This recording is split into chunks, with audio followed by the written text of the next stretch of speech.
अस्सलाम वालेकुम मोहतरम नाजरीन।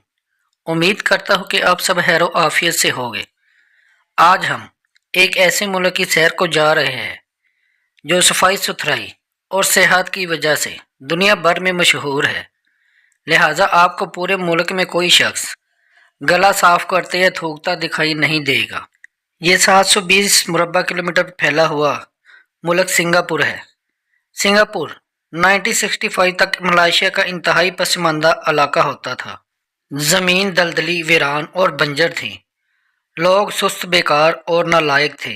ये सिर्फ इन काम करते थे, बहरी जहाज़ों से सामान उतारते थे, चोरी चकारी करते थे, बहरी जहाज़ों से चूहे निकाल कर खाते थे और बस मलेशिया इनसे तंग था।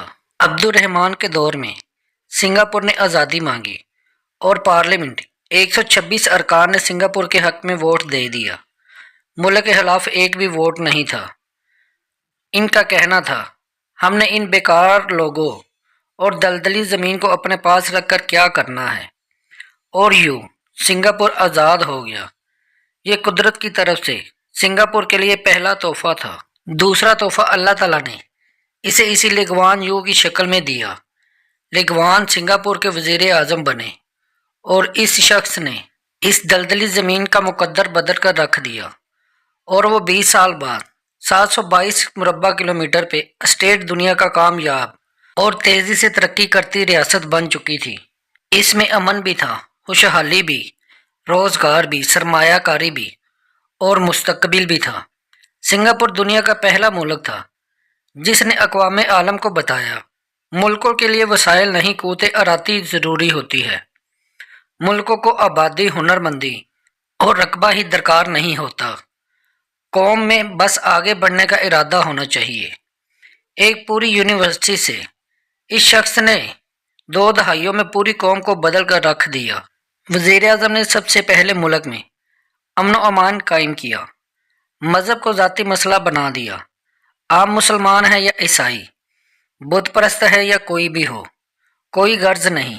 मस्जिद के साथ चर्च, मंदिर और टेंपल बना दिया गया और ये ऐलान कर दिया गया, कोई शख्स किसी मज़हब के बारे में सवाल नहीं उठाएगा और एक मज़हब का पैरोकार दूसरे मज़हब की इबादतगाह में जा सकेगा।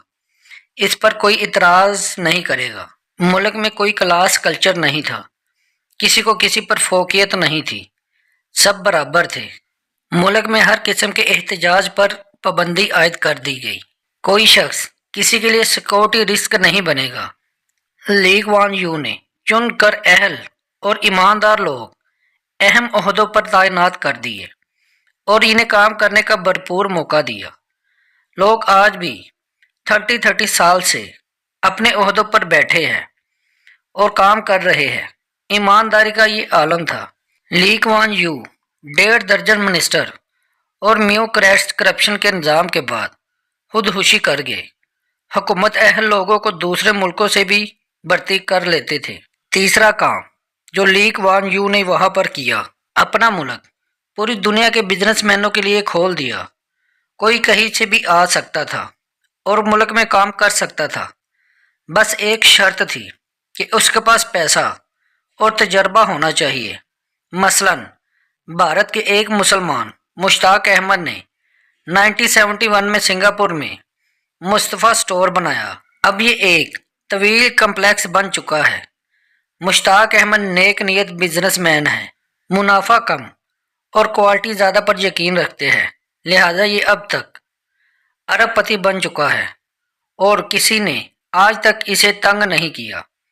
और ये यहाँ अकेला नहीं, ऐसे सैकड़ों अफराद यहाँ पर मौजूद हैं। ली कुआन यू ने तालीम और हुनर पर खसूसी तवज्जो दी।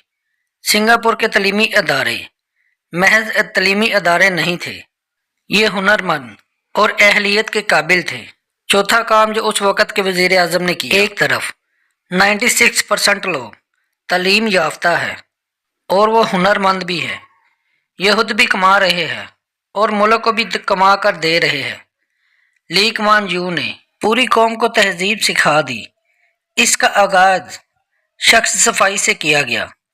लोगों को टॉयलेट इस्तेमाल करने का तरीका सिखाया गया।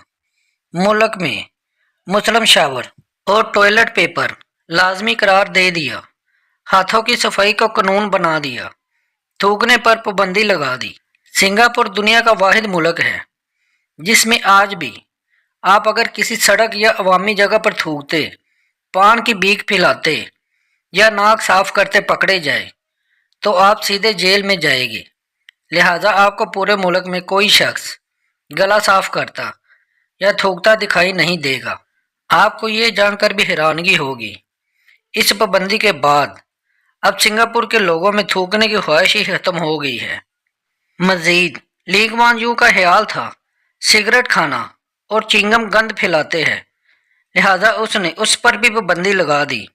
सिंगापुर में सिगरेट बहुत महंगा है, सिगरेट पीने के लिए जगह भी मुख्तस की गई है और अगर कोई शख्स इनके अलावा किसी जगह हाथ में डब्बी या सिगरेट पकड़ कर खड़ा हो तो उसको पुलिस पकड़ लेती है। चिंगम पर आज भी पाबंदी है, आप मुल्क में चिंगम ला भी नहीं सकते। और पांचवा काम जो ली कुआन यूं ने किया, पूरे मुल्क में इंफ्रास्ट्रक्चर बिछा दिया। सिंगापुर में हाईवेज, मेट्रोज और रेल इस वक्त बने जब मशरक में इनका तसव्वुर भी नहीं था। पूरे मुल्क में पीने का साफ पानी हुकूमत सप्लाई करती है, आप किसी भी टूटी का पानी पी सकते हैं। बिजली और गैस की लोड शेडिंग का तसव्वुर तक नहीं, ताहम वसाइल की बचत ज़रूर की जाती है। फालतू लाइट और चलता हुआ चूल्हा गुनाह समझा जाता है।